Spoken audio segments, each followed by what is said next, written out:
Hey guys, Hello Bella here. In this video, I'm going to be talking about the Merch by Amazon content policies, and this basically means all of the rules that we have to follow in order to keep our designs from getting rejected.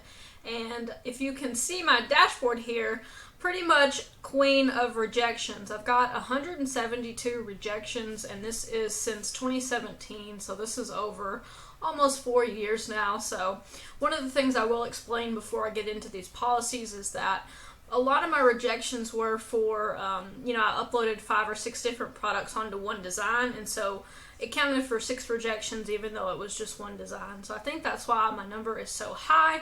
However, I will tell you that one of the most obvious but stupid ways that I got rejections was putting things on a child shirt accidentally. So I had the child shirt clicked and I would upload a design that was not for children, and then it would get automatically rejected. So I only did that once or twice before I figured it out. And that was kind of a stupid way to get rejections. But kind of what I'm going to talk about in this video is kind of my interpretation of the content policies and what I have seen so far as what is allowed, what is not allowed. And keep in mind that this video is being recorded March 2021, so the content policy unfortunately is ever evolving. They like to change it and tweak it, and they've even changed most recently the gift and birthday fiasco that we had to undergo, where you're no longer allowed to use those search terms. But I think overall they're just trying to please the masses and please the customer, so that's what we have to think about going forward. I am on the 20,000 tier, and I've got 9,323 slots filled, so I think I have a pretty good idea of these policies. And the best way to learn is to just kind of use as many tools as possible to do your research. But we'll just click over here at these policies and take a look and see what they have to say. So this is their page. It says content policies, and if you'll scroll down, they're going to give you all of the obvious ones: illegal or infringing content that does not comply with your federal, state, or local laws. So nothing that is illegal, content that incorporates IP, so intellectual property, things that belong to other people. Think Disney, think Barbie, think anything that is a brand or a trademark, and a phrase that could be used especially for different things like sports or different movements. And then you can see that they have added a way for you to search each one of these things, no matter what market that you're in. So you can click here and you'll find a way to look up whether or not it is able to use. So I'm going to zoom in a bit. Okay, this is where it gets a little iffy. So offensive or controversial content, which to me, this means different things to different people. So the first is content that promotes, incites, or glorifies hatred, violence, racial, sexual, or religious intolerance, or promotes organizations with such views. So basically, offending anyone over anything is not allowed. You can't target certain groups. It seems obvious, but I see a lot of shirts that kind of sneak by with vague terms, especially things that are, symbols for certain movements. But you're not allowed to do anything that is derogatory towards a certain group or religion or anything like that. So that's kind of obvious. And then you've got some obvious ones down here: content that graphically portrays violence or victims of violence. And then they've got, children in a suggestive manner. Nope, it doesn't take a rocket scientist to figure that one out. Then we got youth-sized products that contain adult content. So this is my kryptonite, unfortunately. That is where I got some of my rejections, by accidentally clicking youth on the t-shirt that I was uploading and just not paying attention. So the next one is content using profanity to attack a group or individual. So think of the F Trump shirts, F Biden, F Hillary, whatever. All of those are attacking an individual. If you're attacking a group, that could be a number of things.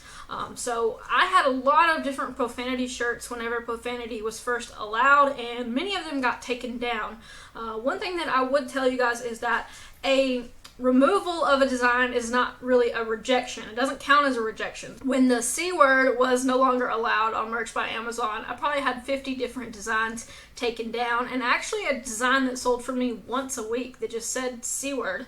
And, you know, it got taken down, and I didn't get rejections for that. It just got removed. So that is a little bit different there. And then we've got content that promotes illegal activity, which is another one that's kind of iffy because, you know, different states have different laws. And then you've got the issue with marijuana that, you know, could come up. So it really is kind of sketchy to me. But we've got sexually obscene content. Once again, there was a lot of shirts on Merch by Amazon that had that, and that still do. So that one is kind of, to me, is up in the air. And then we've got inflammatory content. So kind of the vague ones, I believe they keep on there so that if they do reject a shirt, then they can just pull from their little list and say, no, this falls under this. And then they can, you know, do that. But then you've got other reasons. You can't solicit customer reviews. You can't give the impression that your sales will be donated to charity. You can't have content that references product fulfillment or delivery. Basically, you can't say 2-day prime shipping on your shirt, and then you can't have other content that might lead to a poor customer experience. Once again, one of those vague terms, other content that might lead to a poor customer experience. So anything that they deem inappropriate, they're going to be able to take down. So your next question you probably have is like, okay, well, how do I combat all of this when I am uploading my designs? The first thing I can tell you is don't overthink it and don't get overwhelmed. You really only have to use a couple different tools. I'm going to show you what I do. So this is my thing where I upload a shirt here. I'm using the Productor extension here, and what it has is a trademark checker. So I deliberately put in the word Barbie here so that we could see what it does. This would just be for a body positivity shirt. So let's click the trademark button and see what happens. Okay, so it's going to tell you all of these highlighted words are trademarked in some form or another. So you'd have to go over to this trademark research tool. Trademarkia is what I use, but you can also use the USPTO website. I just use this one because it's a little faster. And what it will tell you is where the word is trademarked. Well, Barbie's kind of obvious, right? But then we've got positivity, BOPO, and movement. So let's just look up BOPO. BOPO is an acronym for body positivity.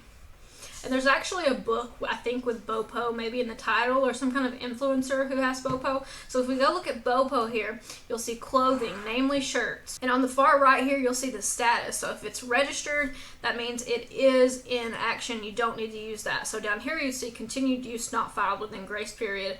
And then again here, that would mean that this is okay to use. But BOPO is trademarked, so I would not put that in my title. And then Barbie, of course, that's kind of obvious, but Barbie is a toy brand for those you know, little girly toys. So all the Barbie things, dolls, toys, figures. And this is kind of a little confusing as well because you don't see t-shirts pop up here, but obviously you cannot use Barbie because that would fall under the intellectual property element. So if this popped up for me, I'd honestly try and just rewrite my title without a lot of these. So body positivity, feminist. You can't trademark a word, you know, by itself like that for the most part. But there's even some people who are trademarking like happy mama or something like that. So there's a lot of trademark issues going on right now. And I can make a whole separate video on the issue of people buying trademarks to just sit on them. But, you know, that's a whole other issue. So I'd say body positive, feminist, girl, power maybe, positive, body image. And one thing that I'll tell you is that when people are researching things on Amazon, they may be even looking for like a book or a resource, and then they will find your shirt on accident. So it is kind of good to put in some obscure keywords sometimes. So we see girl power is on the list. So and this video is really kind of focusing on what are those words that are going to get my design triggered, because that's the main way that I get designs triggered is the words that I use, not the design itself. So we got bicycles, toys, games, and then the third mark here, clothing, namely shirts for use in connection with the promotion of monster truck exhibitions and competitions. So I'm guessing this would get flagged in the Merch by Amazon thing if you were to upload it. So we're going to take that out, and that's going to leave us with body positivity, feminist, positive body image, and that should go through. So these positivity, body, and positive and image, these are all getting highlighted because they're trademarked in some way. So it's not a perfect tool, but it definitely is helpful. One thing I'll say is to pay more attention to the red ones than the than the yellow ones here. Another tip I'll tell you is that if you do have, some thoughts on maybe this is going to get rejected, the safest thing to do is to just go and look up that particular phrase and see if there are quite a few merch by Amazon shirts already with that phrase. And obviously this is not a foolproof method because a lot of people still pass through the bot somehow miraculously unscathed.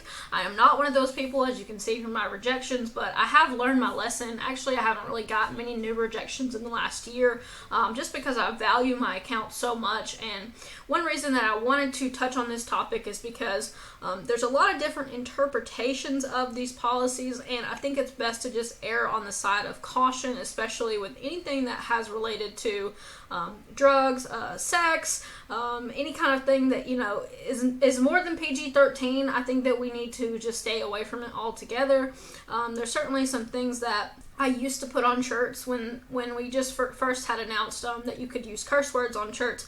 I had a lot of scandalous shirts, and it was fun making them, but in retrospect a lot of them just got removed, so it was kind of pointless. So now I'm just kind of erring on the side of PG shirts, and that is what I will probably do continuing forward. And I don't really make very many shirts designed for children at all anymore. It's just not my thing. I don't have kids. I don't know very much about kids, so it's just not a market that I really tap into. If you want to just screenshot this, you can always screenshot it, and then you'll have this list here. Honestly, from what I can tell, Amazon just doesn't want anyone to be personally offended by the shirts that are available for sale on Amazon. They've gotten a few news articles written about things, and one thing that I thought was even a little sketchy was the Stop Asian Hate shirts, because to me that would say that you're kind of profiting off a situation that was a tragedy, content related to human tragedies. But then I saw all the other Stop Asian Hate shirts, and I do realize that Stop Asian Hate is a movement now, but because of the time of it, and the terrorist attack on Asian people, then I thought that was kind of like, it seems like you are profiting off of human tragedy. But anyways, that's one of those things that's just on the line, and you have to decide whether or not you'll be willing to risk your account for it. And at the same time, obviously there's already hundreds of shirts up with that phrase, so I think you're in the clear, but it's just something to keep in mind. But anyways, that was my take on Merch by Amazon's content policies and how it has personally affected my account. Obviously, I'm a lot more careful going forward, especially since I am now on the 20,000 tier. And I do have a really exciting update video for you guys about my March sales, and I will wait until March is over to post that. But my sales are really, really good for this month of March, and I'm really looking forward to sharing that with you guys. So I will catch you in the next video. Until then, keep your account safe, and I will see you guys later.